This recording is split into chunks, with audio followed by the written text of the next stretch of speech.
If your Nissan Sentra's rear view looks like a blank screen, don't worry, we've got you covered.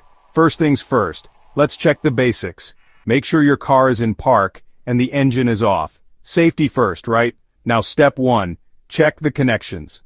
Pop open your trunk and locate the backup camera. Make sure all the cables are securely connected. Sometimes a loose cable is all it takes to mess things up. Still no luck? Alright, let's move to step 2, check the fuse box.